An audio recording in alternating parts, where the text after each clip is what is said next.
to another episode of Into the Stratusphere. I'm your girl, Cindy G here, and I am back, you guys. Man, what a week long off that I have. I deserve to get a week off because, of course, WWE Royal Rumble was, pretty insane. So, you know what?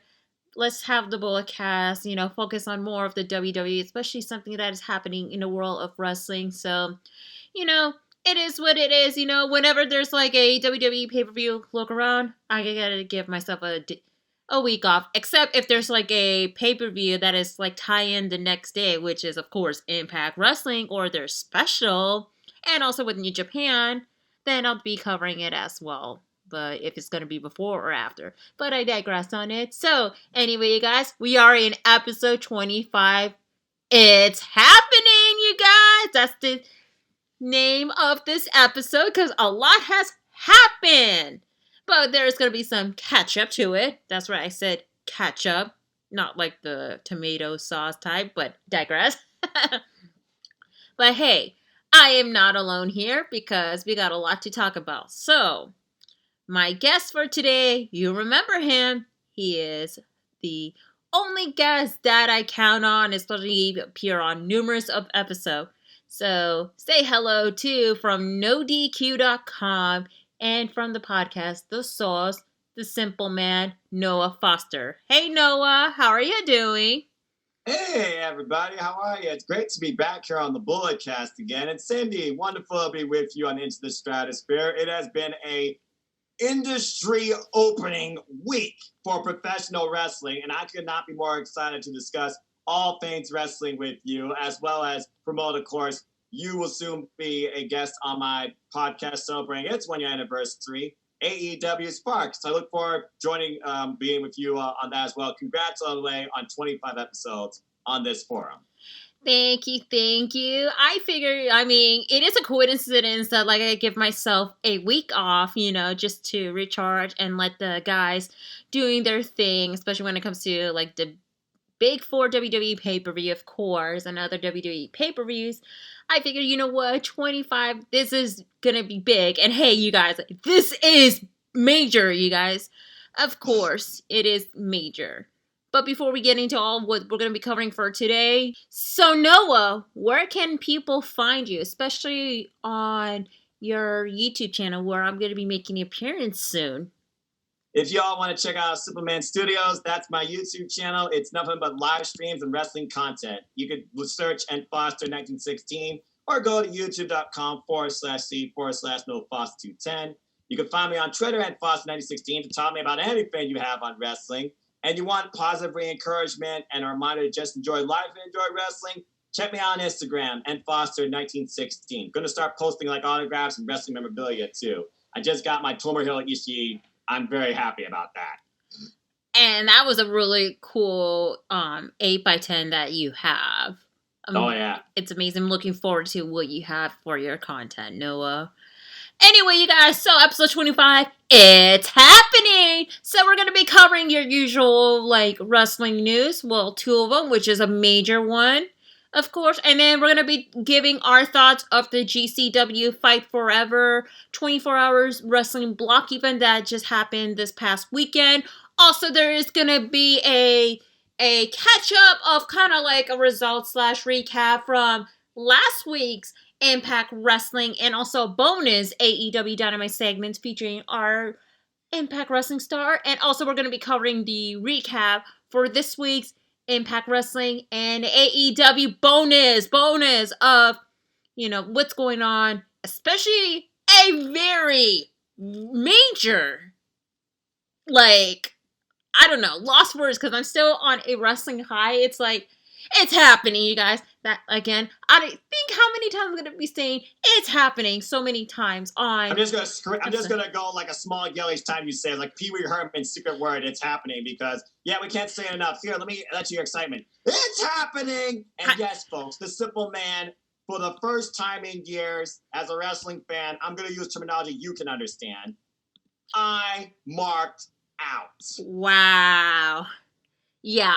I bet all of us are, like the ones that are like, we're so tuned into it, but we're going to be having a lot to talk about. Oh, yeah. Yeah. Anyway, also, with that being said, let's go ahead and kick off with a major news that just happened on Thursday morning on February 4th. So, remember New Japan Pro Wrestling announced a TV deal for USA and the UK since they aired the commercial during Wrestle Kingdom? So, it just announced that they signed a deal with Roku, y'all. And get this, it's not just for USA and for the UK. Bullockhouse Nation, my fellow Canadians, it's gonna be available in your country, you guys. Like, oh my god. So, it is gonna be premiering on February 11th.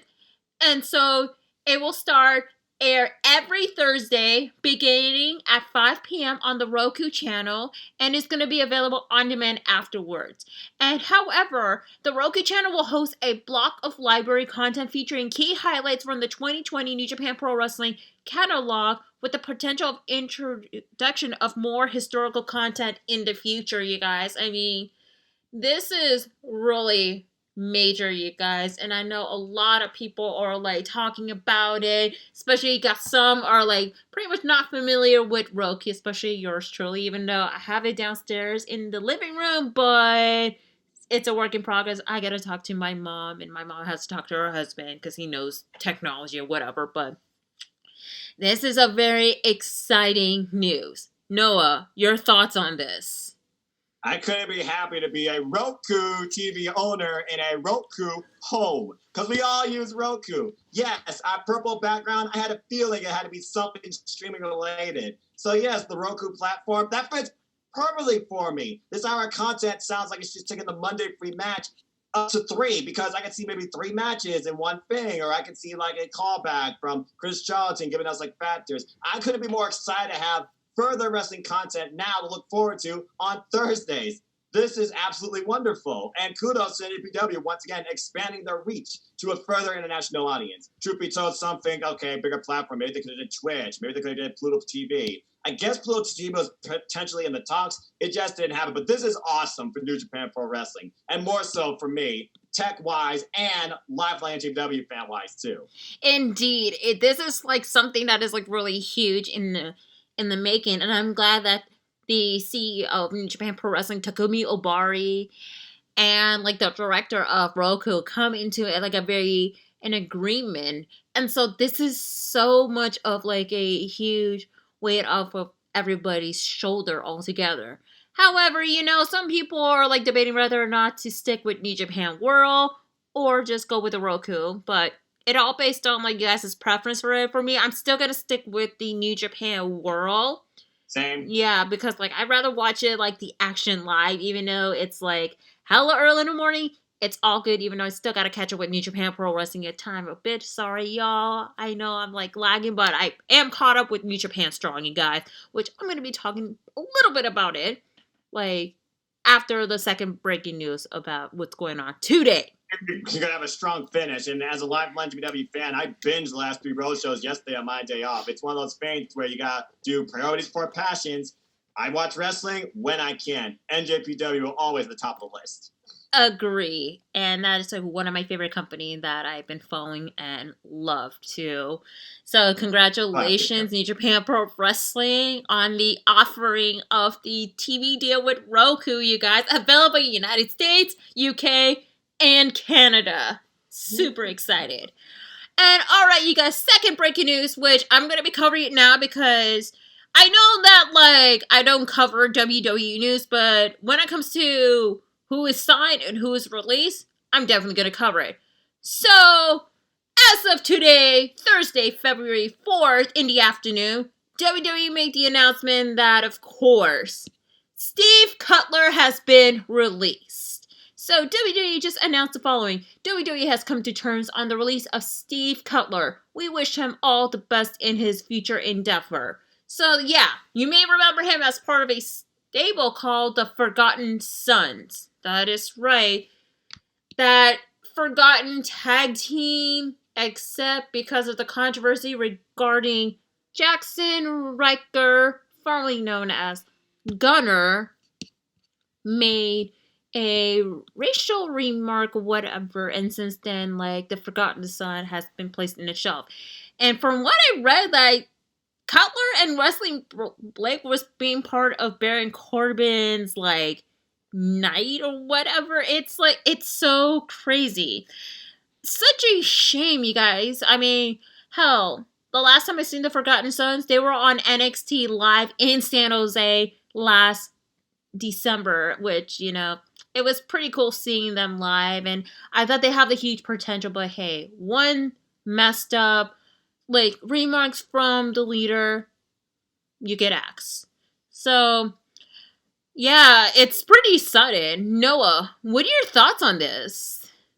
I'm surprised he got released, not the other due to controversy. Yeah. And yes, he was part of King Corbin's King's Court. Apparently no longer that. Last time I saw Forgotten Sons was last year live in Toronto at NXT TakeOver Toronto 2.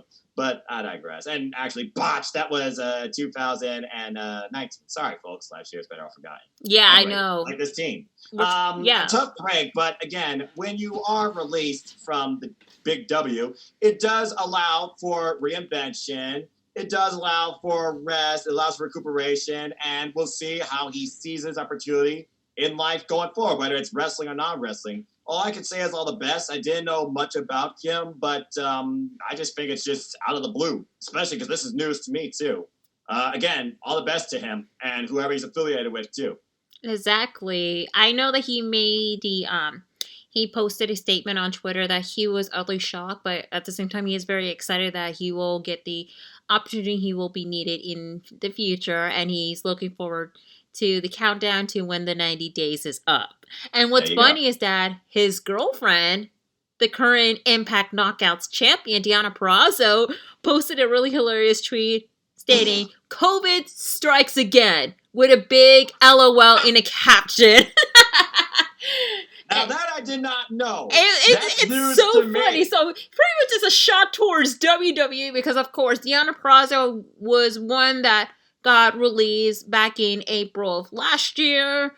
But, you know, I mean, what she overcome it, she's the current Impact Knockouts champion. Why not have Steve Cutler, you know, being like whatever he's going to be booked? I mean, hopefully, maybe Impact, but it's a highly unlikely. Who knows?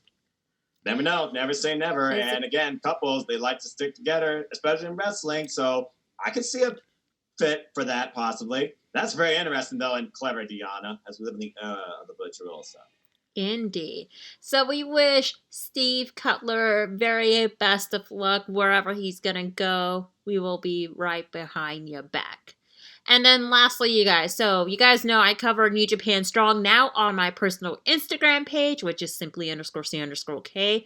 I cover it every week, and that is right, you guys. The big news is, of course, Jon Moxley made a surprise appearance on New Japan Strong and confronted Kenta.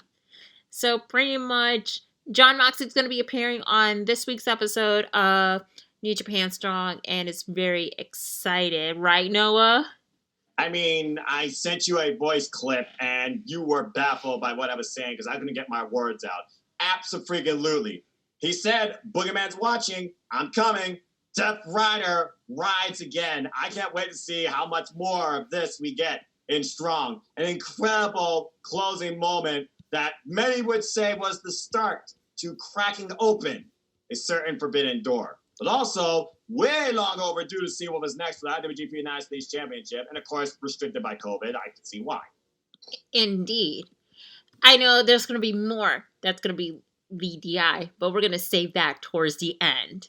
Exactly. So again, you guys, make sure to tune in every Friday night or sometimes Saturday morning on my Instagram page under the Instagram TV where I cover the recap and give my overall thoughts altogether. With that being said, let's go ahead and move on to the one that I promised you guys. I said it before, I said it again. I'm going to be giving you guys, we're going to be giving our thoughts of this big event that happened this past weekend before the WWE Royal Rumble, but which is GCW's Fight Forever. That's right, their 24-hour wrestling marathon, you guys. And I must say, it was a really well put together event. Despite there has been like a technical error, like right after the first hour of block, they were supposed to start the second block, which is the For the Culture, until boom, blackout. And that's where the streaming services fee stopped and people were like scrambling, so there was a blackout that had happened. And also, of course, like GCW was posting their tweets, especially like while they were getting together. They actually had kind of like an impromptu rock paper scissors dark match between Alley Cat and another wrestler, which I'm not too familiar of. So I'm glad GCW did pull it through together. And also, I know there has been some no-shows that's happening. Like, one of them is Low Life Louie. Also, Starboy Charlie did not make his appearance at GCW. There's no official word what's happening or anything, but we wish Starboy Charlie, whatever that's going on, we wish him the best. We wish him, like, hope everything's okay with him as well, too. So overall, it was a really well put together event. Despite like the mishaps and everything that's happening, they actually did it. I was very impressed. What are your thoughts on it, Noah? Because I know you did watch some. 24 hours straight of professional wrestling for a good cause nonetheless that supports the actual wrestlers themselves. Nothing but insane mad respect to the fact they freaking pulled it off. Technical difficulties, no shows, inconveniences, and all. I was really engaged with the action I saw in and out and engaging in the chat, by the way. Hi, Jesse. And also, overall, I was just really impressed by the simple presentation. And all it was just everybody showing their love for this that we love, and that is professional wrestling. Dirty Daddy, Juicy, Blake Christian, Joey Janela, names I never even heard of, Alley Cat, her silliness. Overall, it was just fun, and I was thoroughly engaged each time that I did come in and watch it, dealing with, other circumstances, priorities, and leisures, because Saturday is my leisure day. Mm-hmm. But honestly, as according to what you told me, if this is to happen again, I would love to be just watching along this whole thing, watch along or even their live post-pandemic. I really enjoyed this. Congrats to GCW on surpassing their proposed goal, too. And I hope that they can even go bigger, farther, and higher from this.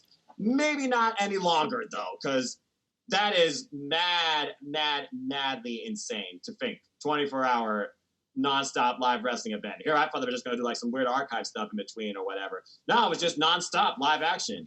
Kudos to them. I enjoyed it. Indeed. It was a very amazing show. And speaking of which, they did surpass the $40,000 goal by the total of $54,008, you guys. I'm reading it through the GCW Fight Forever Indiegogo. So over $54,000, 966 backers. Like, that's very impressive, you guys. Especially you have like tons of sponsors that's been backing through this whole event too. Like, shout out to Orange Crush. Also shout out to Fat Kid Deal, which of course the current president of Fat Kid Deal is none other than, of course, the current West Coast Pro owner, Scotty. That's right. He's the huge backer for that. And also West Coast Pro did sponsor the match. Also, shout out to the Rudos podcast. You guys, they did sponsor a particular match, even though I saw the Rudos podcast's tweet, which we're going to talk about while I read the results, you guys, of the show that myself and also the show match Noah did watch as well, because as you all know, because I have to watch New Japan Strong, do the recap, and of course, like, I need my sleep, but I went on a nice hike, of course, but I did catch up to 2 matches, like, on my way and coming back. Also, like, after the hike, errands and all that stuff. So I have, like, my priorities and all that in check, too. Same. And also wanted to congratulate our Northern California wrestling star that actually made their debut on GCW. Unexpected, that's right. One half of Too Fresh, of course. Alpha Zoe, which he goes by Alpha Voncerelli. D-Rug was there as well. Also, 2 of the North Cal Rising Star who participated in the 2020 Young Lions Cup. Midas Creed and Chris Blade, of course. And also we wanted to congratulate 2 wrestlers that have their matches in the GCW block. That's right, Dark Sheik, which she defeated, of course. Who did she defeat? I gotta check. Oh, she defeated Still Life, I believe, which was an impressive match. And of course, Juicy Finale did have an incredible match as well in, I believe, 2 blocks of the GCW event. So congratulations to everyone in Northern California who made their appearance. And also, Noah, do you have any particular wrestler that you're kind of familiar with in the Ohio scene? Also, burning question. I know you're from Ohio. Do you support the 44 OH? Well, as an independent wrestling fan, newly reborn through these last years especially, with GCW and AEW Dark as well, I'd be lying if I say I kind of wasn't. Although, I'm my own fan. I can be biased. I mean, yeah, represent. They're Ohio. Shoot. There's a reason why I follow the likes of Sammy Callahan, Trey Miguel, Kylan King. If you're from Ohio, you're already in my support list. So you support one of the most hated stable in GCW. Hey, Ricky not everybody has to be a face for a fan to like them, okay? I don't have to appreciate a heel for the character. I can appreciate a heel for being a good wrestler. But yeah, it's a love-hate relationship. Okay, so you're kind of like in an entanglement. Exactly. I'm fickle! I had to ask because I know like some of the Bulletcast Nation and some of the No DQ Galaxy gonna be asking you this since you're from Ohio, Noah. So are you down with the 40? And they know how to comment down below. So bring it. Yeah. Yeah. What? Okay. Anyway. But besides that, love note. Seriously, this was a love note to independent wrestling. It truly defines the phrase "wrestling forever." I still need to get that shirt too. And yeah, again, you and I, we saw a series of matches. We saw the Dirty Daddy express his love note, but serious, non-censored, just passionate professional wrestling against that Juicy guy who really impressed me. I didn't know a thing about him. God, he took some serious table bumps. I love that I saw Blake Christian, and I couldn't think of a more fitting finale when I saw the ending that the last match involved the bad boy Joey Janela. Oh, yeah. Second to last. That is right. And also, lastly, the commercials. So shout out to Agua, who is also sponsoring, I forgot to mention, Agua. They have their commercial on their blog, which is pretty impressive. So you have that, and also Solo Darling's OnlyFans account, which is unusual. Okay. And then you have the commercial of this band that was talking a love note to Goodbye Donald Trump. Yeah. I'm not going to go into it, but it was really hilarious. But the only thing that is like so annoying. Politics to genitalia. Oh, God. And also, we have it's like the High Spot Networks, Terry Funk, keep repeating, fight forever, fight forever, fight forever, which is starting to get annoying until, if you saw it on GCW's owner, Brad Lauderdale's tweet, whoever donated or whatever, they will delete the video, and it surpassed it, and he did, so no more. And it's interesting, AEW and Impact Wrestling commercial did air during that block, so it's pretty amazing. Well, again, you consider how much SoCal, NorCal, California independent wrestling / influence there is in both AEW and Impact Wrestling. This don't surprise me at all. In my opinion, what Fight Forever showcase is the present and the future, and you're going to see these men and women for sure grace our great stages, AEW, Impact, and more. GCW is based in New Jersey, just an FYI. So it's like it's an East Coast brand, and an undisclosed location, same location where they had their last independent wrestling event before, the pandemic hit last year. So I kind of very familiar with the venue. But yeah. So anyway, enough of this jibber jabber. We're going to be reading some results of like shows that Noah did watch and I watched. So to kick things, there is a total of 1, 2, 3, 4, 5, 6, 7 total. So, we're going to kick things out with the first hour, which Noah did watch, which is the GCW presents Wind of God. So, you have is Leo Rush defeated Blake Christian in a Blackpool Best 2 out of 3 Falls match. Then you have is One Call Manners defeated Spider Nate Webb.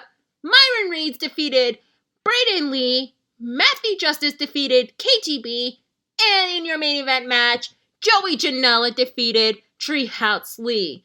And then right afterwards, the whole blackout and everything, that's where I did start catching up with the show, which is GCW for the Culture, which has the team of King of District, which is Jordan Blade, and Eel O'Neill defeated the team of Camaro Jackson and Mike Outlaw.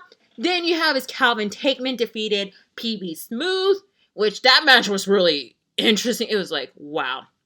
And then you have his The Rep consists of Nate Carter and Dave McCall defeated the team of Thick and Juicy, which is Willow Nightingale and Faye Jackson, which it was a really good intergender match. I enjoyed it a lot. Then you have is AJ Gray defeated Hoodfoot Mo Atlas.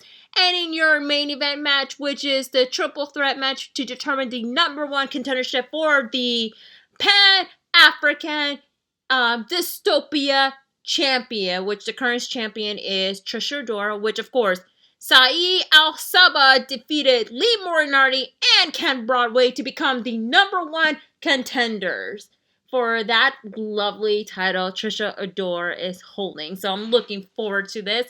And congratulations to all the participants. And of course, match on that, I would have to say, of course, it's the main event match. And also AJ Gray versus Hoodfoot. Just saying. And now, next up, of course, afterwards you have his GCW Ultraviolence 60, the Death Hour, which is me and Noah. We did watch it. So, you have his Homicide defeated Effie. Madman Pondo defeated Jeff Cannonball. And in your main event, Shellac defeated Oren Vict.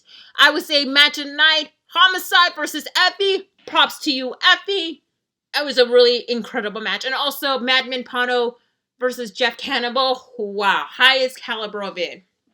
I've never even heard of those two, and I'm like, what the hell am I watching? They're the legends, Noah. So, legends in the deathmatch scene. Now. Yup. All right. And then afterward, you have is the show that I actually watched, GCW presents Jimmy Lloyd's Up All Night, which you have is the team, which you have is Braden Lee defeated Eli Everfly, Lucas Riley, Mac Vandegaff, JJ Garrett, and Lucky 13 in a 1, 2, 3, 4, 5, 7-way scramble match, of course. Then you have is Nolan Edwards. How many, Noah? Is it 7? 7. Okay, just double checking. I counted 7. All right, cool. I counted 7. Awesome. So. Cool. Nolan Edwards defeated Wheeler Utah, which is a pretty impressive match. I am impressed. Then he has the team of Young, Dumb, and Broke, which is Jordan Oliver, Charlie Tiger, and Ellis Taylor defeated the team of the Ugly Duckleys, which is Lance Liu, Rob Killjoy, and Kobe Carino. Then you have Ken Broadway. Yep. Then you have his Ken Broadway defeated Charles Mason, and in your main event, Jimmy Lloyd defeated Yoya. And props to Yoya. He actually is the rising star, and I wish we could see more of him in the future. So, overall, good show. And then we're moving on to the next day, and I actually did watch the GCW Iron Man's Block Challenge, which of course is for the Synergy Wrestling Championship match, 1 hour Iron Man match, which of course, Jordan Oliver versus Tony Devin, which it ends in a draw, which we're supposed to be getting GCW Draft Day, but it got changed because Jordan Oliver wants to do another hour of the 2 hour Iron Man. So it did happen. That's right. 2 hour Iron Man match, which of course, Jordan Oliver did defeat Tony Deppen and retain the title with the score of 7-6 via. And they may be young, dumb, and broke, but they're effective. Exactly. It's one of those best Iron Man matches I've seen in a while. So kudos to both guys all together. Also, prior to that, you have is the young, like the GCW Young Guns showcase, which it was pretty impressive, I must say so. But yeah. And then afterwards, you have is GCW presents 44-0 What We Want. Or should I say the 44 Hobacks, like I always call them. I don't care. Sorry, Noah. I know you're from Ohio, but I know you're kind of like conflicted. So yeah. Anyway, you have is El Tronco defeated Eddie Only. Then you have is Mance Warner defeated Gregory Irons and to become the new RSP championship. So that's right. He actually answers the Gregory Irons open challenge, and out comes Mance Warner, which I know the Rudo podcast did actually sponsor the match, and I know they kind of regret it. We saw their tweet. Yeah. Awkward. Yeah. And in your main event match, you have is the team of Ricochet, Page, and Atticus Colgar. They defeated Ricky and Kerry Morton. That's right. Father and son, the Mortons. And surprisingly enough, afterwards, out comes Blake Christian calling RSP out, and he wanted to issue a challenge for the GCW title at the last block of the event. However, the speculation is if you lose, he'll leave GCW forever. Which we're going to get into that while we're talking about, like, what's going on at the end or whatever.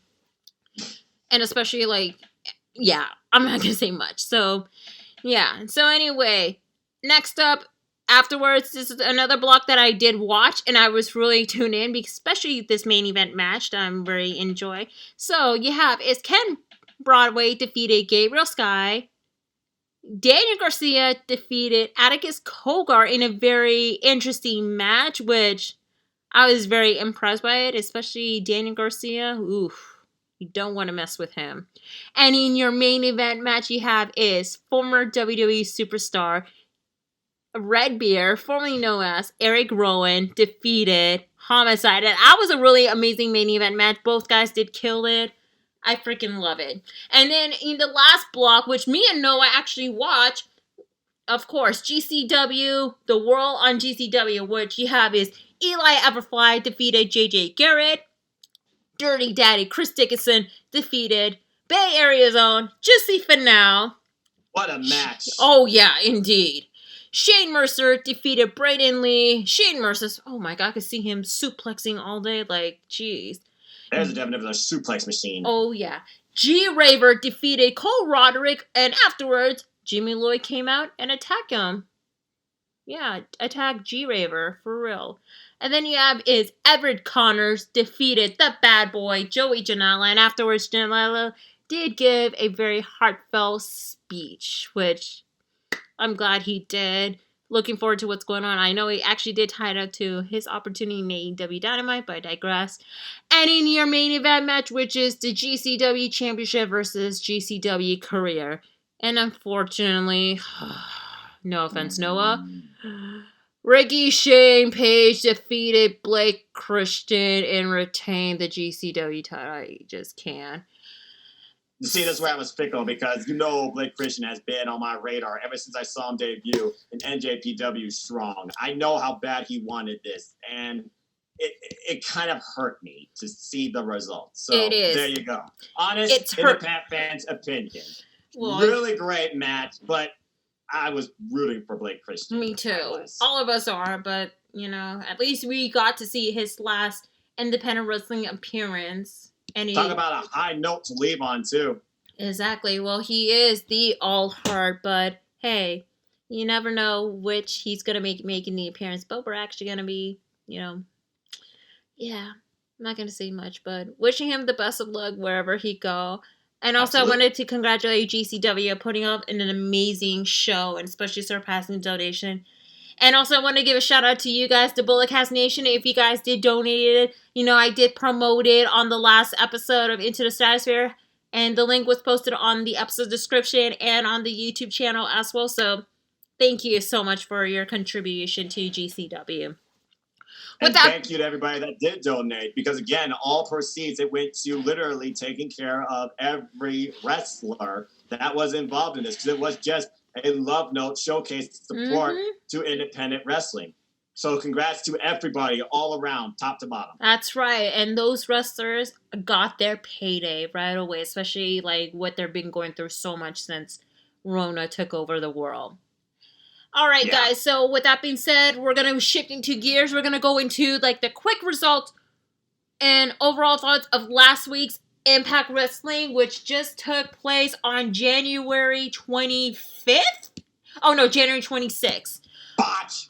I don't know what day it is. I mean, I can't believe it's February. Like, where does this year go by quick?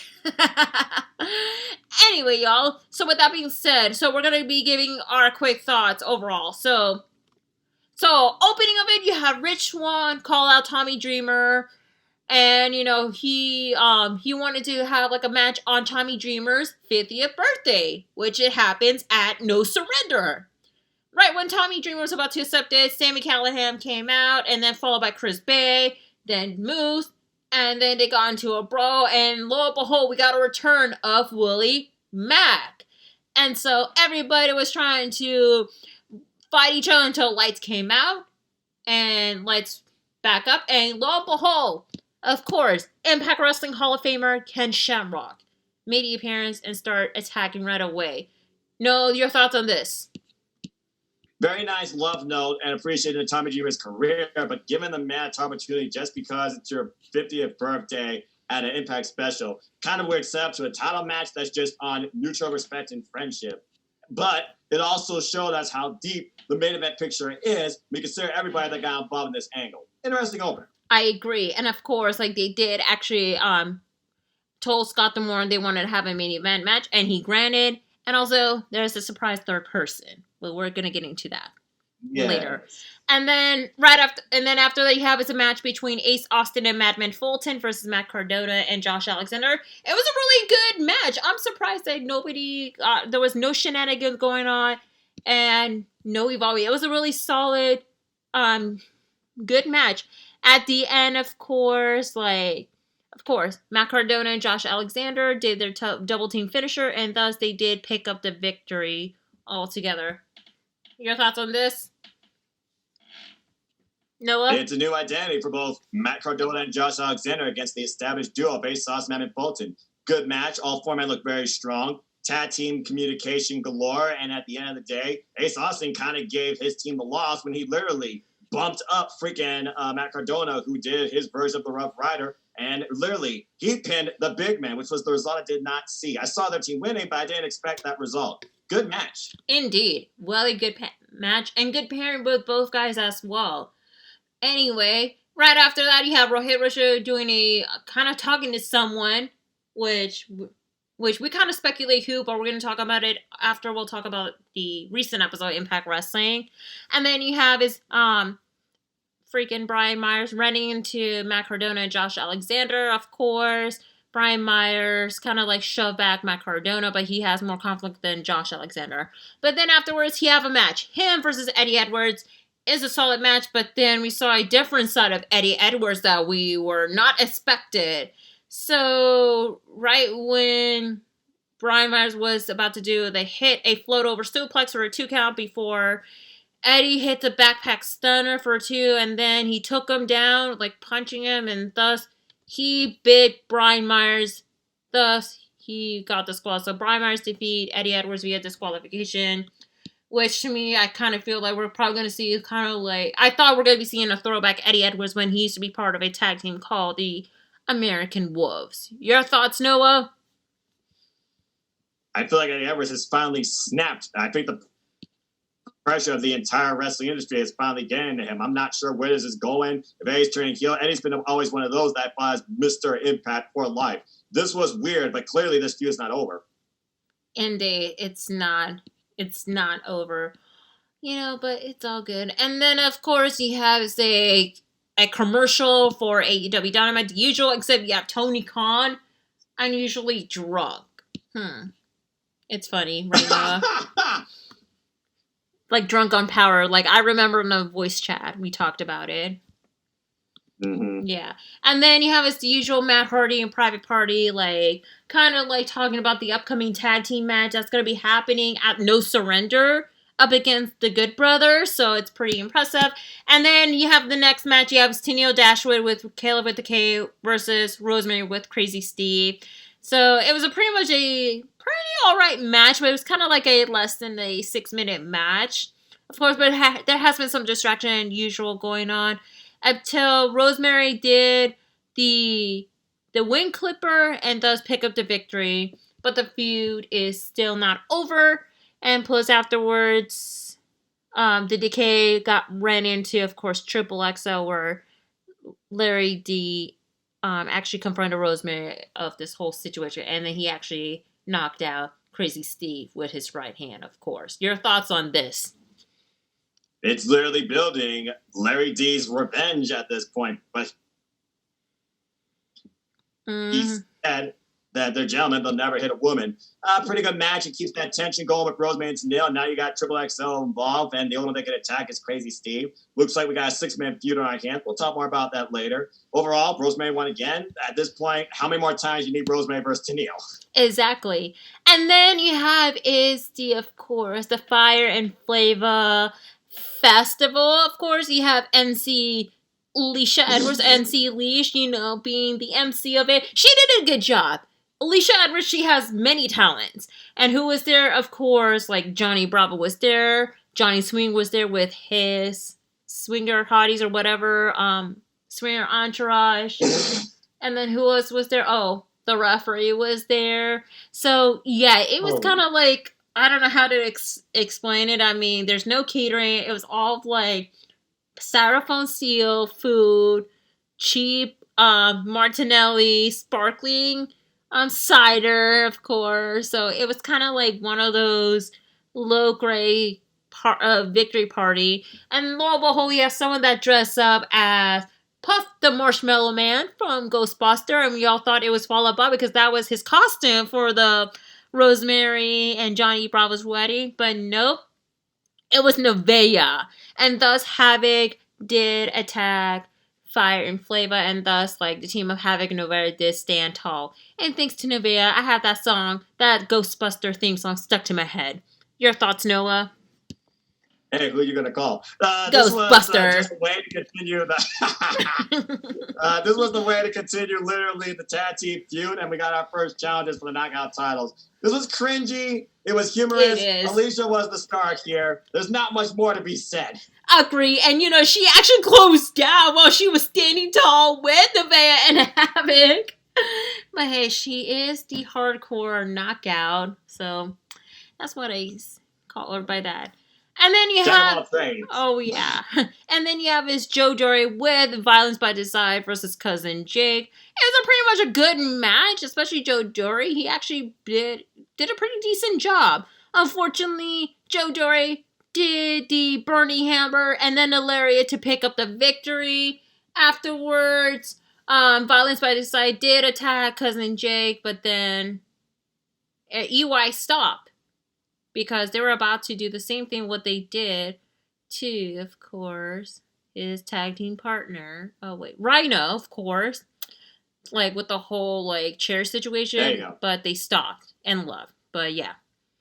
And then afterwards, you have is the main event match, of course. It's the 8-man tag team match, which is the team of Sami Callihan, Moose, Ken Shamrock, and Chris Bay versus Rich Swann, Tommy Dreamer, Willie Mack, and making his return to Impact Wrestling, Trey Miguel. Oh my God, did not expect that to happen. Trey Miguel is still with Impact. Back still, who knows? But overall, the main event match was very crisp. I love Trey Miguel's new attitude, and I could see him shine to it too. But overall, it was a really good main event match. A lot of like defensive with both teams alike, especially there's a lot of animosity. And then at the end, Trey did counter the power driver from Sami Callihan into a Samson clutch, and thus Team Babyface did pick up the victory. And afterwards, Sami Callihan and Ken Shamrock have a conflict, and then they attack one another. And that's where Ken Shamrock snapped, attacked Sami, and then attacked the referee. And thus that ends last week's Impact Wrestling. Your thoughts on the main event match and the whole show? I thought the show was pretty good. Nice, smooth flow to it. There's definitely more questions than answers. Ugh, Karen, by the way, was also involved here. Love Trey's intensity, by the way. Hometown boy, right here from my hometown, Toledo, Ohio. I can't wait to see him shine as a top single star now with this brand new attitude. That was my focus mostly this entire match. Trey and Sammy, two boys from Ohio, just duking it out. You really can tell the intense aggression with these two. Both men wanted to win. And in the end, Trey getting the biggest win of his career, pinning a former Impact World Champion. Wow, Ken Shamrock, he snapped on Brian Toll. Good match, though. Indeed, it was a good match. The show overall, I give it a solid B altogether, especially with like Trey Miguel's return, which, you know, definitely belongs in Impact Wrestling. So, yeah, last week was pretty awesome, and overall the show was amazing. Now, quickly about last week's AEW Dynamite bonus. We're talking about the Good Brothers making their appearance, which they were part of a 8-man tag team match. Actually, yeah, which is Correct. The Young Bucks and the Good Brothers taking on the Dark Order. John Silver, Alex Reynolds, Eva Uno, and Stu Grayson. And that main event match was pretty awesome, especially you have a counter between, of course, Johnny Hungy and Luke Gallows. I kind of died of laughter, like he wanted to. He did throw a couple punches on Gallows, but then he pushed him back. Oh my god. Trying to get bigger match than he is. I know there has been like some conflict going on with the Good Brothers and the Young Bucks because of Don Callis, of course, and he's now wearing an eye patch. Yeah.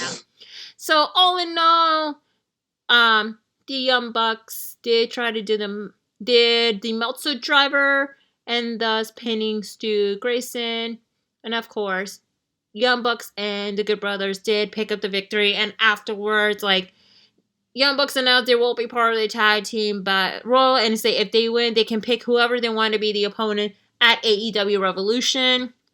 That was the speculation. And then afterwards, out come Rey Fenix attacking the Good Brothers and the Young Bucks, trying to involve. And then John Moxley come out and then Kenny Omega. So, yeah. And then John Moxley and Rey Fenix to stand tall. Overall, your thoughts on AEW?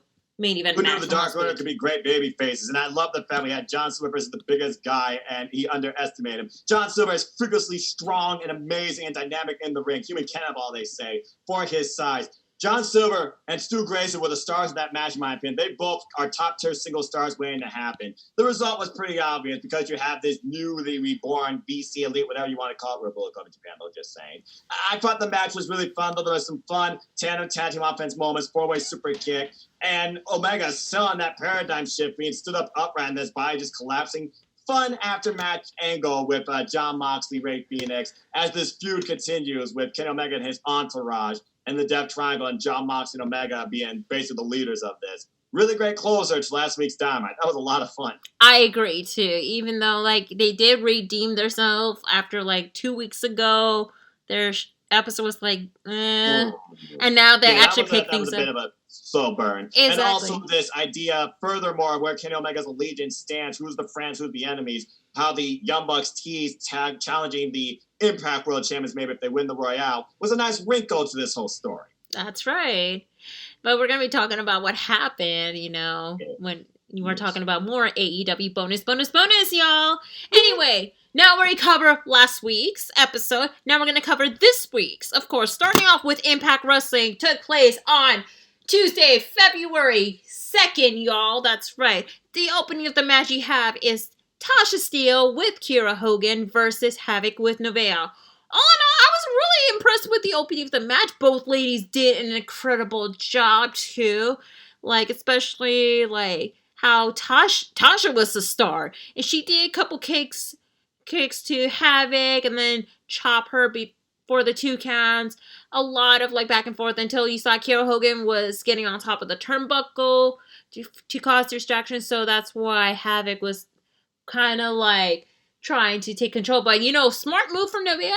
Because normally when it comes to tag teams, they get involved with the other opponent and just attack. Nevaeh, however, she stood her ground while the referee did kind of like look. And right when Tasha was about to do it, Nevaeh grabbed Tasha's both legs, and that's where the referee went back, and that's where Havoc took the advantage and chokeslammed Kiera Hogan off the apron.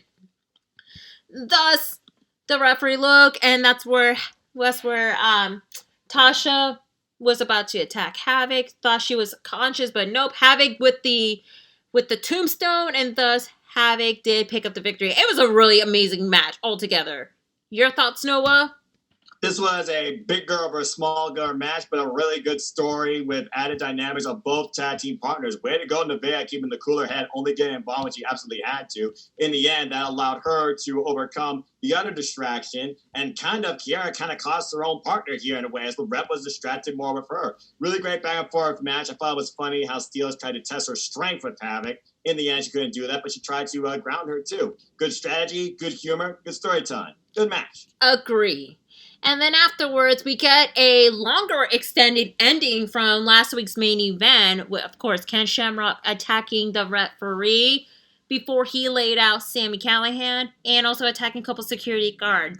And then we go jump cut to Scott D'Amore in his office talking to Sami, which he informs him that Ken Shamrock has been suspended indefinitely, and Sami agrees with him because he wants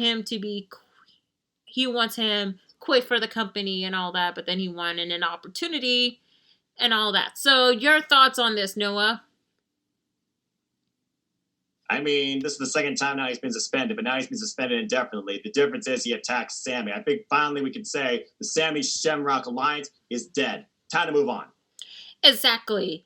And then you have, of course, the Good Brothers and the whole Chris Sabian and James Storm situation, which, of course, like, they wanted to issue a match, but then, of course, James Storm brought up to the Good Brothers that they have the match tomorrow night, and Dynamite didn't want to, like, cause to injure or anything, and thus they put it on hold and have a match for next week's on Impact Wrestling.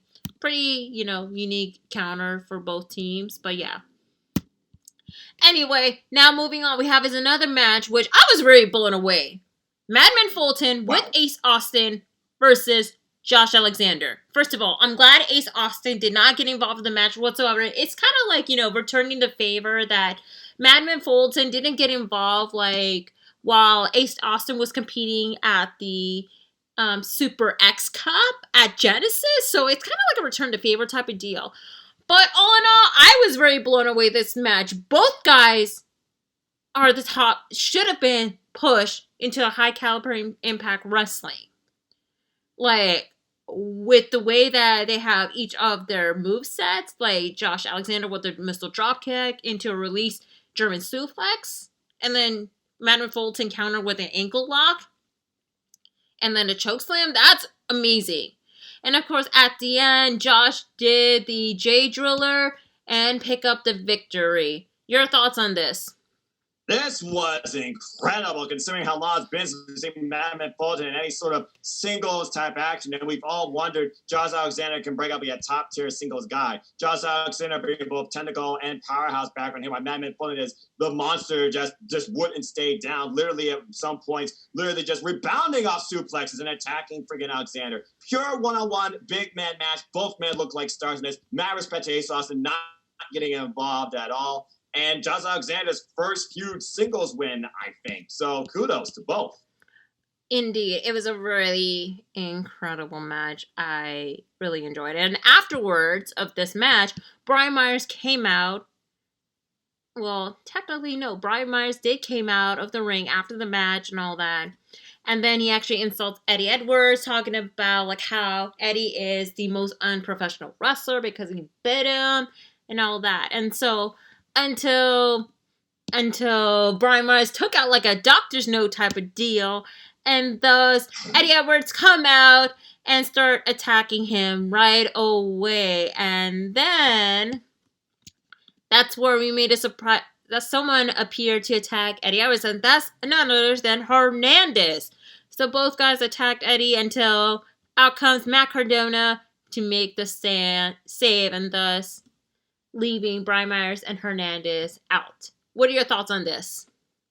Random as hell with Hernandez and Myers being together, but the Cardona and Myers feud continuing now, where Cardona comes out and saves Edwards.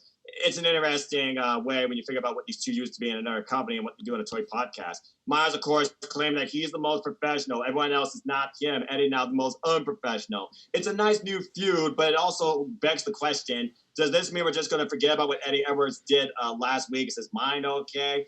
Interesting way to set up a tag team feud and give Hernandez something to do besides chase after a money clip. Exactly. And I'm looking forward to how it's going to be turning out. You know it's going to be a match that's already been announced happening at No Surrender, and it's happening. Yep. So that's right. As been announced on Impact Wrestling a couple hours after they went off. So that's right. Matt Cardona and Eddie Edwards will be facing, of course, Hernandez and Brian Myers in a tag team match. So get ready for that. Bad move, Brian. Oh, yeah. Indeed.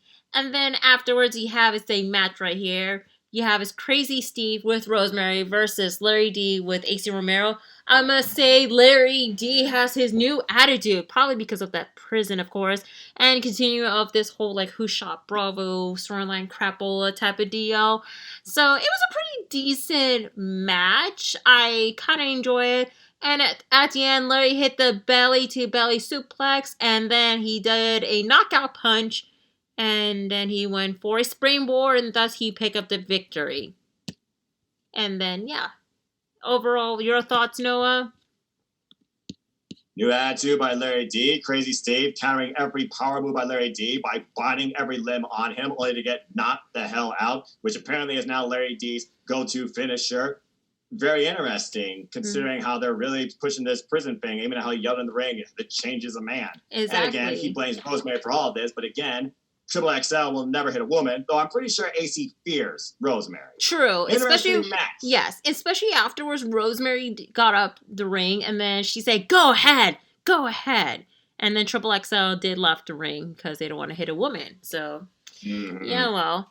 And then afterwards, you have a backstage interview where Gia Miller did interview Trey Miguel, asking him, like, what made him return to Impact Wrestling. And he said he'll show everyone he can stand on his 2 feet without these two, which he didn't mention about Dez and Wentz, of course, or should I say Wesley and Nash Carter. That's their new name. Just call it MXK. Yeah, whatever. And so he did talk about it until, like, some ICU graphic appear. Boom, Sami Callihan. And thus he actually told Trey to go home, look in the mirror, and think about what he really wants to be and who he asked he was, too. So, yeah, interesting stuff, Noah. He's questioning Trey's passion. He's also questioning that idea of, are you really here for Impact Wrestling? Can you really make it on your own? Is your mind right? Again, this is a very interesting dynamic now. Silly Callahan, not really so much recruiting the man, but more so teasing the man. This is definitely going to be a volatile feud, and I'm very curious what Trey Miguel does based on what Sami said. It looked like he was fixing to punch him, but he held back. There was no physicality here, but there was definitely some verbal lashing, to say the least. Indeed. So we're going to be seeing what's going to be happening next. I think this is like a startup of the next feud between Trey and Sami Callihan, especially now that Trey is on his own with a new attitude and new outlook. I'm really looking forward to this, Noah. Absolutely, me too. Represent Trey. You're representing my hometown. You represent Impact Wrestling. You can do this, man. Oh, yeah. And then afterwards, you have of course, Triple XL. Right into Triple XL was talking about, like, they want to do something to Rosemary and Steve, and out comes Tenille Dashwood and Caleb with the K. Came by, and Tenille gladly to volunteer to hit Rosemary. So pretty much they're forming an alliance, and so she said Tenille wanted to face Rosemary just for Larry D at No Surrender. Interesting.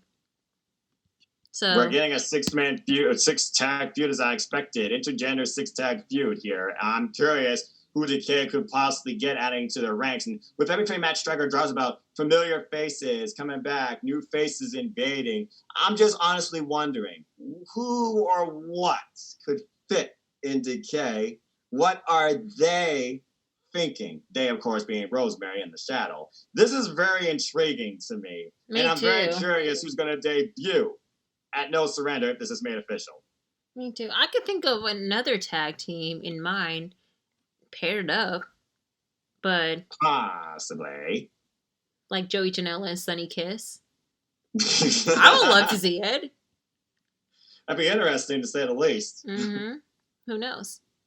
Anyway, so moving on, we have is the match right here. So you have is Jordynne Grace with Jazz versus Impact's own Karen Susan with Deonna Purrazzo and Kimberly. It was a pretty solid match. However, the whole numbers game's going on because it's just Jordynne Grace and Jazz had to be taking on those three stooges of the Knockouts division, of course. A lot of distraction going on for both Deonna and Kimberly's part of it, but it's an impressive match. And then unfortunately at the end, of course, Deonna came up the apron while Kimberly was kind of like providing the distraction. And then it didn't happen because Jazz took them out. And then Jordynne Grace did the Grace Driver and thus pick up the victory. And afterwards, Team Heel attacked both Jordynne and Jazz all together. And then music hit. Out comes ODB. Bam! She's back. And start attacking them right away. That's right. ODB. The B word is back. And she's joining the alliance with Jordynne Grace and Jazz. And of course, they did push their boob up. Bam! They're back. Your thoughts, Noah? I love ODB. She's a TNA classic and original. I'm glad that she's back. I kind of saw this coming after I listened to Chris Van Leet's interview about how her food truck burned down was one of the best things that could happen to her. Of course, representing her food truck as well. This is going to be a very fun 6-person feud. And I'll give Karen some credit. That was actually a pretty good wrestling match against Grace. But seriously, change your dang shoes. You look weird in that suit with those tennis shoes, but I digress. I like her tennis shoes. I just wear shoes for a living. It's the Adidas classic. This 6-woman dynamic now has gotten much more intense.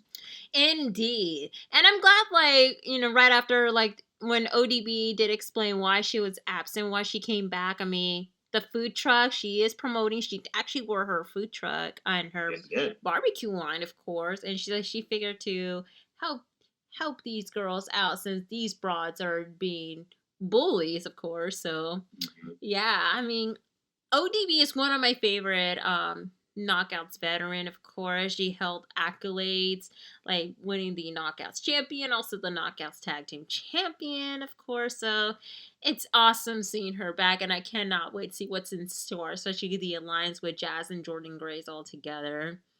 That's right. And I cannot wait till she's going to give Karen, the Bronco Buster, and saying, I am a classy B word, and push it, yeah.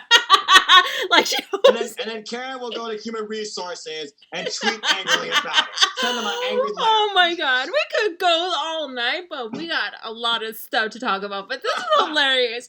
So, welcome back, ODB. Looking forward to what's in store. And I know that her barbecue sauce is now on sale at Pro Wrestling Tees. Oh, nice. I wonder if JR's had it. There's a dynamic I want to see for barbecue. Oh, yeah, exactly. And then afterwards, you have is the backstage segment with Private Party and Matt Hardy, which Matt Hardy's trying to console Private Party about, their number one contendership match at AEW Dynamite, but most focusing more is the match on No Surrender. Right, Noah? That's right. Because, again, if he said he was going to put a bounty, no, that's a strong word, not bounty, a bonus if they could actually come and obtain both sets of tag team titles, which at this time, they pretty much have both these opportunities almost in the palm of their hands. One guaranteed, despite the fact that, we saw the confrontation with Sabin and Storm leading to the fact they have a title match, and they're like, don't worry about it. And then, of course, they're really hyped up for the upcoming Tag Team Battle Royale, but the Good Brothers also tease about maybe costing them. So there's a lot of moving parts here going on, but Private Party turning heel, interesting dynamic. Mm-hmm. Finding Matt's influence is really working. Exactly. We're going to see what's going to be happening on the upcoming episode of Impact. Indeed. And then you have your usual Impact Wrestling commercial, and Tony Khan is drunk because they were promoting Beach Break, and they both hold the coconut drink. Of course, however, one thing that I can actually point out, which I kind of marked out, he actually admitted that he granted Jon Moxley to go appear on New Japan Strong and attack Kenta he's going to be defending his IWGP United States title against Kenta. Because he's an emotional decision maker now. I'm making decisions off emotions. And you know what? I'm pissed off based on what Kenny Omega's done. Because John Mox is the real world champion. I'd let him go to New Japan. Exactly. I love this. Exactly. Which we're going to be talking about it during the AEW bonus segment. So we'll save that. Anyway, next up you have some match between Hit Raju versus TJP. Not Manic, TJP.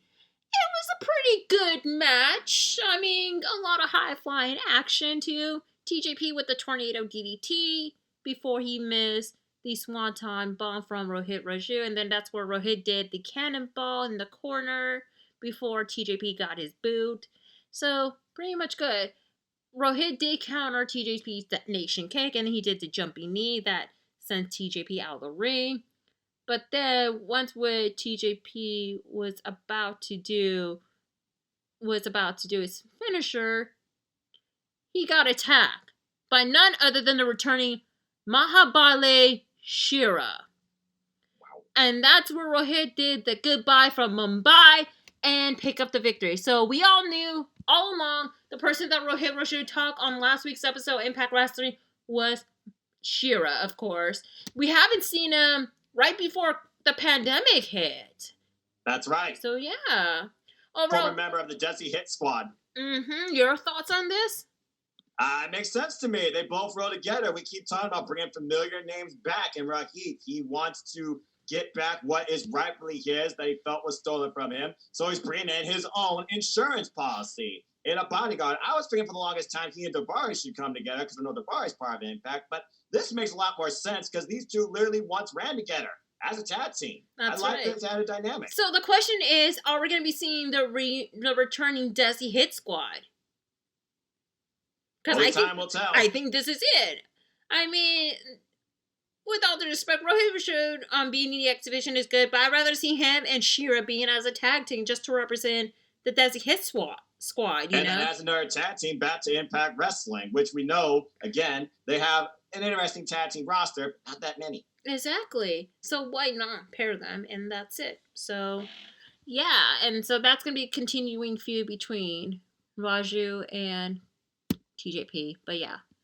Anyway, so we have the video package from Violet by Design, and, EY wanted to recruit Jake because, Jake is family, and family, they stick together, of course, because that's Diener's cousin, and so he wanted to baptize him because, family is a cure.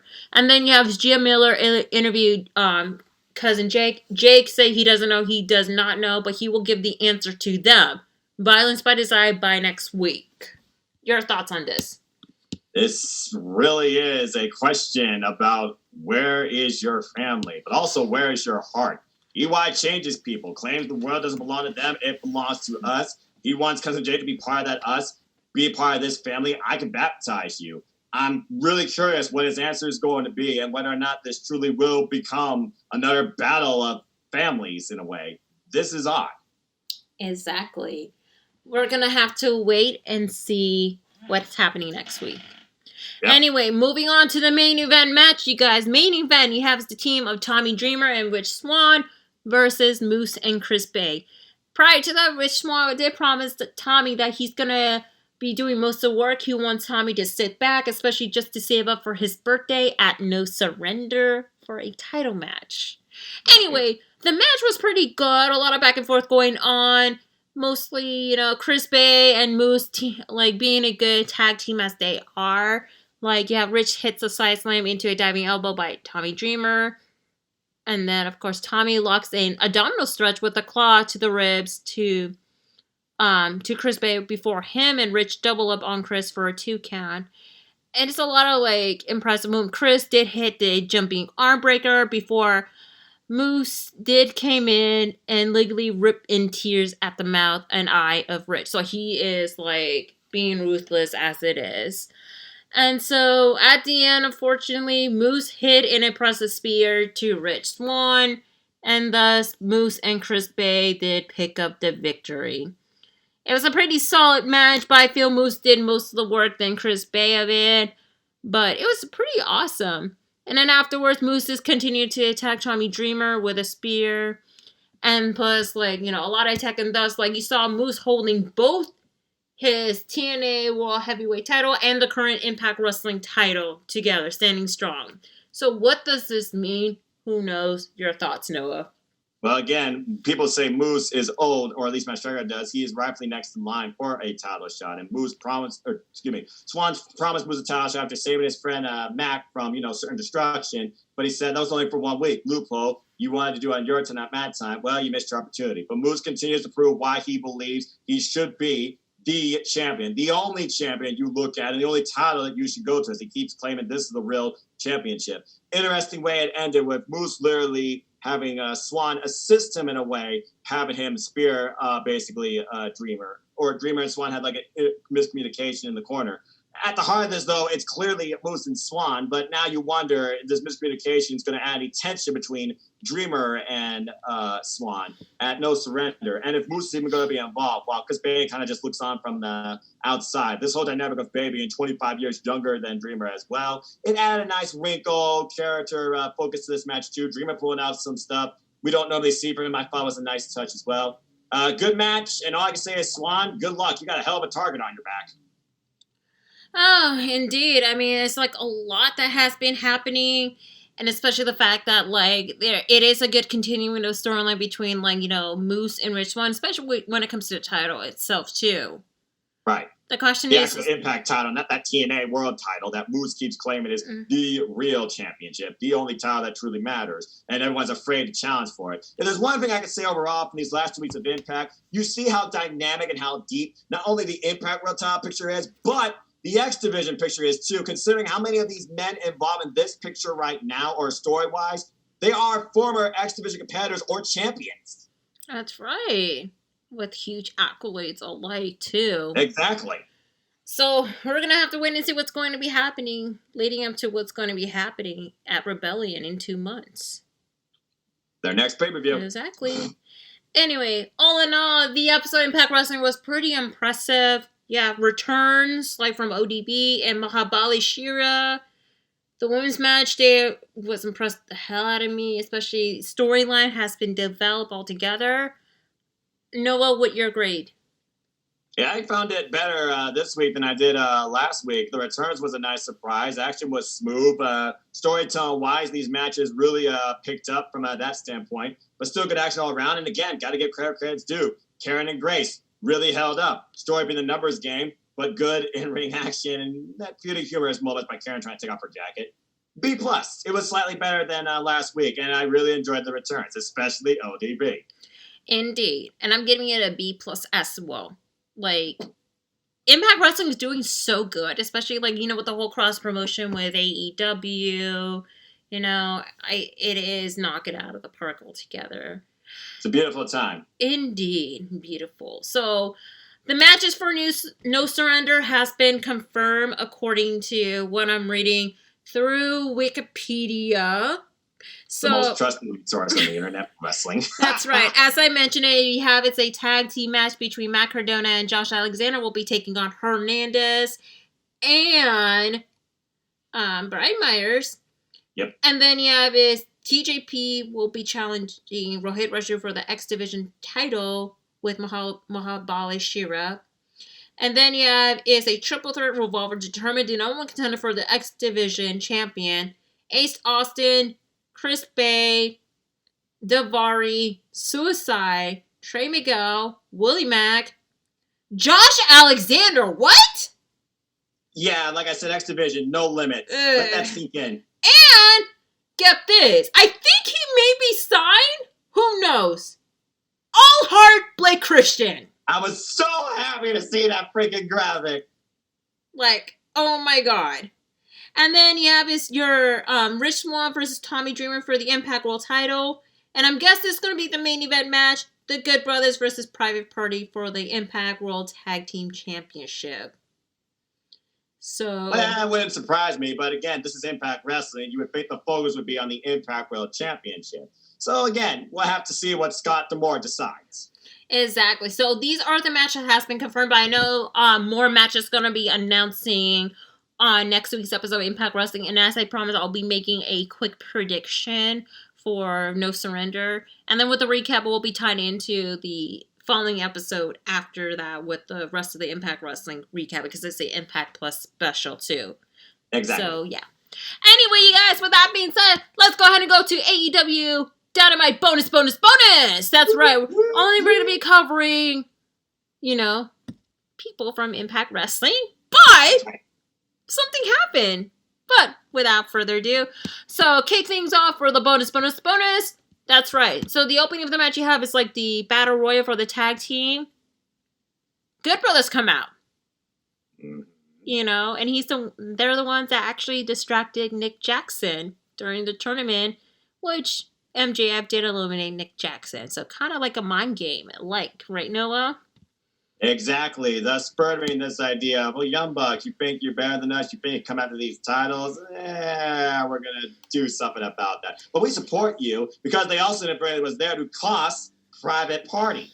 And they did. Oh, yeah.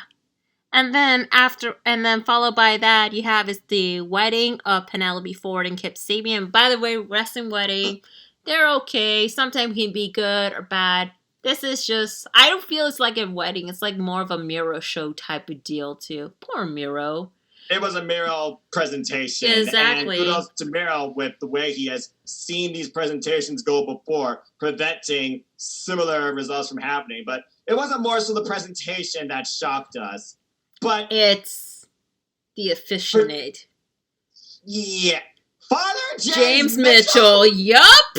He's the one officiating the wedding. Oh my god. The way he did the whole, tagline, I was laughing the whole time. My god. And I'll pronounce to you, balls and chain, or chain and balls, something like that. I was laughing the whole time. This wedding is going to hell. Oh my god. And, we all thought it's going to be implying to, the wedding he actually last officiated, of course, to Who Shot Bravo, which Taya is not too ashamed that she did shot him, whatever, because I saw her gifed on her tweet. So, yeah. But, all in all, it was good seeing Father James Mitchell officiate the wedding. Nobody didn't get shot except you have, of course, Chuck Taylor stood up on his own ground, and an Orange Cassidy appeared from the cake. So stay tuned, folks. I'll be talking about this more on AEW Spark. Yep, overall, oh it's my God, something else. Yeah. And then, and then we're going to move on to the main event of the match. Holy crap. So you have the Good Brothers and Kenny Omega versus the Death Triangle, which is Pac and Rey Fenix, along with Jon Moxley. That's right. So, Good Brothers and Kenny Omega come out. Kenny Omega has a new theme song. And you know what's interesting? It's kind of like a inspired theme song of Bullet Club. That riff was BC. Yeah, exactly. And the lyrics, too.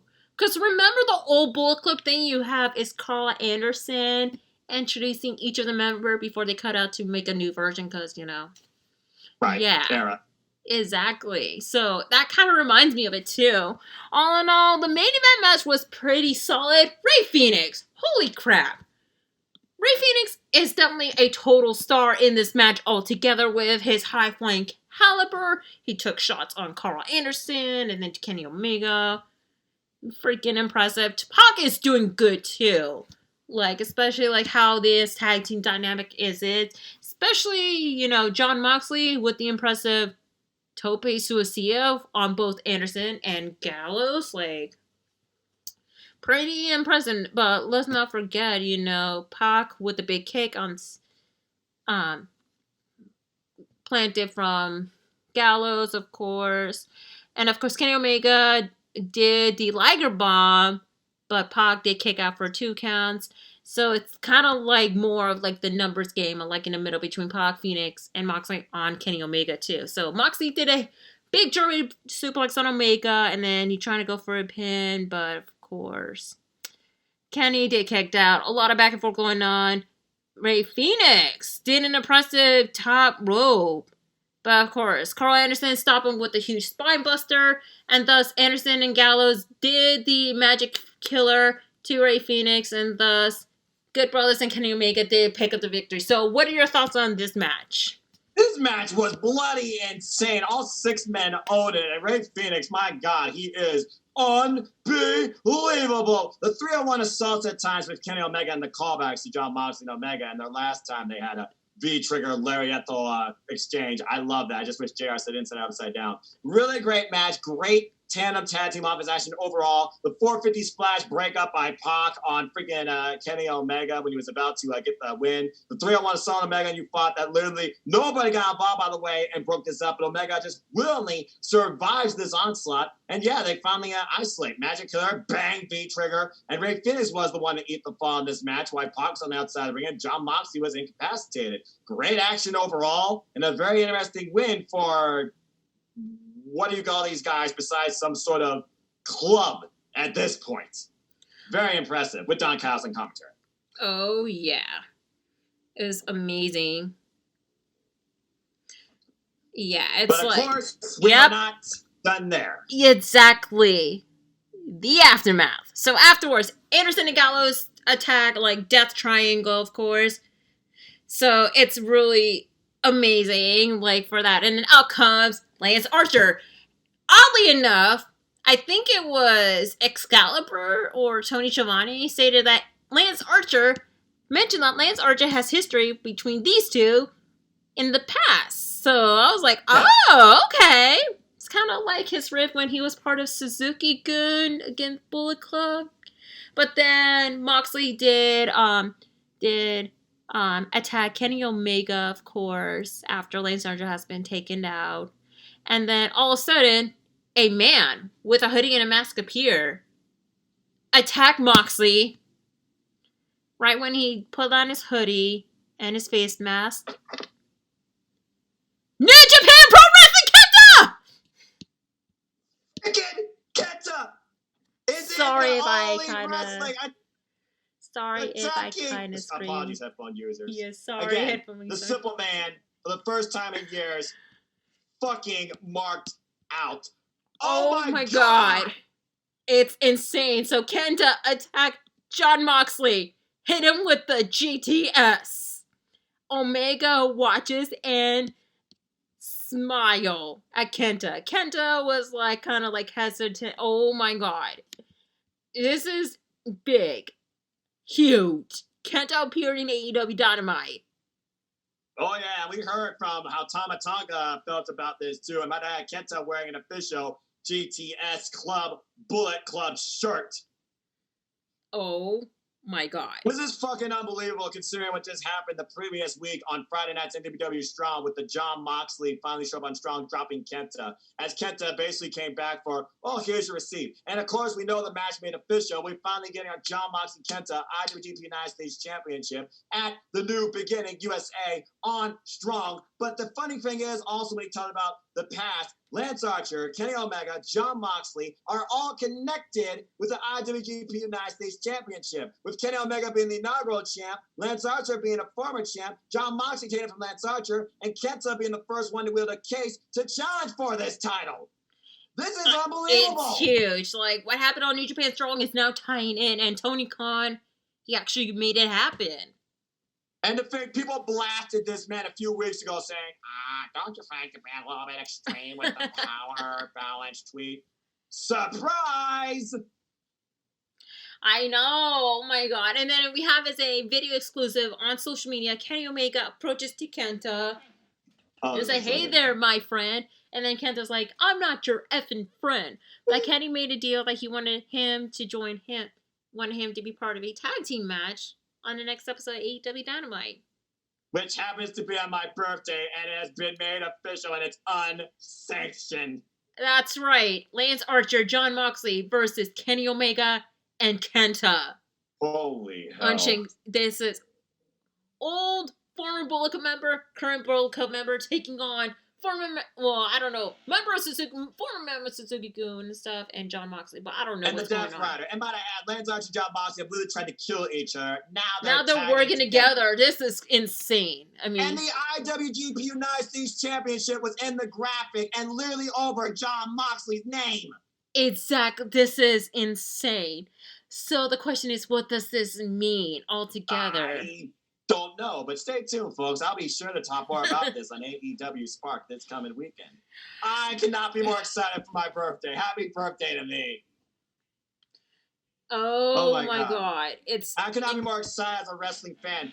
This is what the wrestling industry has been needing and what the wrestling fans, not some community labeled IWC, blah, blah, blah, but what wrestling fans have wanted for an eternity. No barriers, just passion, love, collaboration, competition of everything you love in all your favorite big companies in freaking professional wrestling. And finally, and across all media platforms, it seems to be official.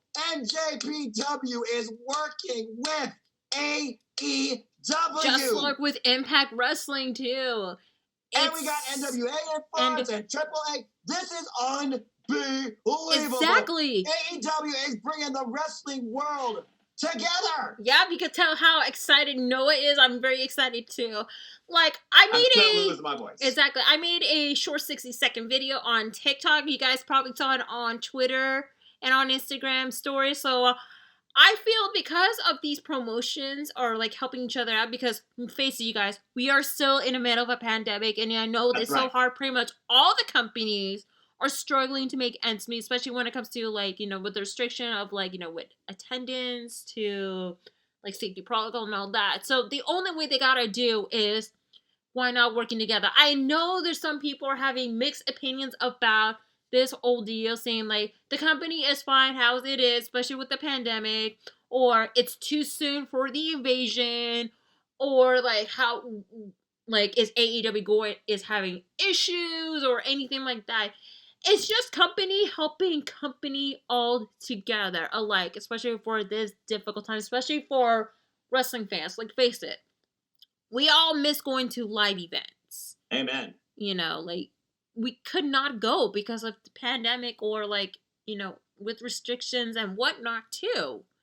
So it's better to, like, have them, like, having, like, the alliance. But I feel it's going to be kind of like a little bit of a, like, part of, like the territory back in the days, you know. It literally is that. It's uncharted waters, but it's also uncharted territories. It's collaboration and competition under the most extreme circumstances that in the end can only benefit wrestlers and fans. And that's the one way this should be looked at the end of the day. Again, folks, this isn't a war. This isn't about who owns the world. This is about who's the best. This is just professional wrestling without barriers. So enjoy the ride. Oh, yeah. Enjoy it while you can. Yeah, because who knows where this is going to go, exactly. how long it will last, and what the hell else is going to happen. I know, and especially how it's going to be tied in, especially New Japan Pro Wrestling. They're still continuing on with the New Beginnings tour in Japan, and New Japan Strong. They're starting up with the Road to the New Beginning USA tour. It's headlined by John Moxley and freaking Kenta. Oh, yeah. It's going to be insane, you guys. And, you know, I am forever grateful to cover these promotion on my own show, you know. It's especially we're on episode 25 altogether. This is huge, you guys. This is unbelievable. And I will keep saying that, so I'm blue in the face. That's truly what it is. Of course. Cindy covers Impact. I cover AEW. It's literally a collaboration of wrestling. Exactly. We're all just wrestling fans at the end of the day. So, again, I could not be happier right now to be a pro wrestling fan than this era. Me too. I mean, I just wish, like, you know, some people could, like, accept, like, you know, how it's happening. But you cannot please anyone altogether. I mean, everyone has their opinion. As long as you don't have to be, like, you know, very, very aggressive calling people. People are people. You are responsible for yourself and how you react and who you are. Nobody else can influence you unless you let them. Amen to that. Except for one person, but whatever. Anyway. Anyway, y'all. Unnamed, of course. I'm not talking about any particular. It's just, like, you know, it's only certain people, like, when it comes to, like, how they feel having the opinions of like certain companies and like whether they're just a diehard fan of one promotion or whatnot. It's all about like let people have fun, enjoy what they can, especially during this difficult time. Absolutely. I live by the following motto: just enjoy life and enjoy wrestling. Exactly. Well, you guys, that'll wrap it up for AEW bonus and the episode of Into the Stratusphere, you guys. Wow. A big show, especially on episode 25, y'all. So, Bulletcast Nation, thank you so much for listening. And I know that like the video format is on hiatus until further notice and all that. It's all good. But before we go, Noah, what's your plug? First off, let me say again, congratulations. I'm humbled to be with you on this journey into the Stratusphere, and I was even more humbled to be a part of your 25th episode. I'm hoping part of episode 50, and again, I look forward to you invading my domain on Cement Studios for an AEW Spark. Maybe in the next week, we'll see. I'm thinking next week, definitely after what happened. But we'll talk more about that. And also, why don't you just upload the video on your YouTube channel? Expand your horizons. But I digress. Anyway, people, you want to know more about me? Know this. I'm just a simple man and a lifelong fan of wrestling. That's right. Simple as that. Wrestling. So follow me on my Superman Studios YouTube channel, youtube.com/C/NoFuss210. We're all fans wrestling. South AEW family on Twitter. I will be bringing an AEW Spark, hopefully with this fine friend right here. And who knows who else might influence and be a part of the conversation. You all are welcome to. Just let me know if you are an All Elite fan. Also, we'll be doing predictions for No Surrender, because why not? This is a fun time. This is a very awesome show coming up, and other stuff, too. Stay tuned for more on that. Find me on Twitter. Talk to me about anything wrestling. Let's have a fun conversation. Spark it together. And Foster 1916. And for positive morale and a reminder, just enjoy life, enjoy wrestling, find me on Instagram, @Foster 1916. As always, there's no winners, there's no losers, there are just fans, there are no betters, and everyone has their own opinion. Respect one another. And again, I will keep living by it and embracing it day by day until I am no longer here on Earth. Just enjoy life and enjoy wrestling. Simple as that. Indeed to that. And you guys can follow me on Twitter and Instagram personal @simply_C_OK. That's SIMPLY_C_OK. And I'm now on TikTok, you guys. So follow me on TikTok @simply_C_OK. Same thing, but the OK is full. OKAY, of course. Also, make sure to follow my podcast, The Adventures in Wrestling Podcast, which on Instagram, adventure_in_wrestling_podcast. YouTube channel @Adventures in Wrestling by Cindy G. Also on available podcasting platform, Google Podcasts, Breaker, Pocket Cast, Radio Public, Spotify, of course, and Anchor FM.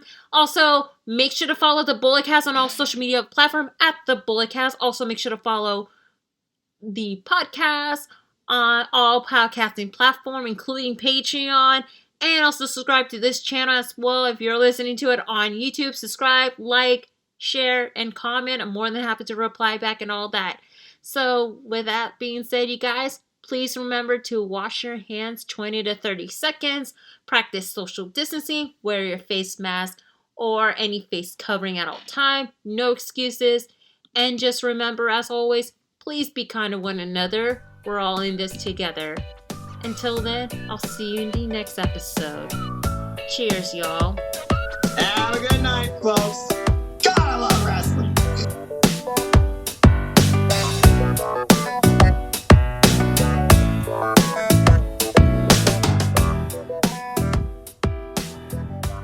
This has been the Bulletcast. Thank you for listening.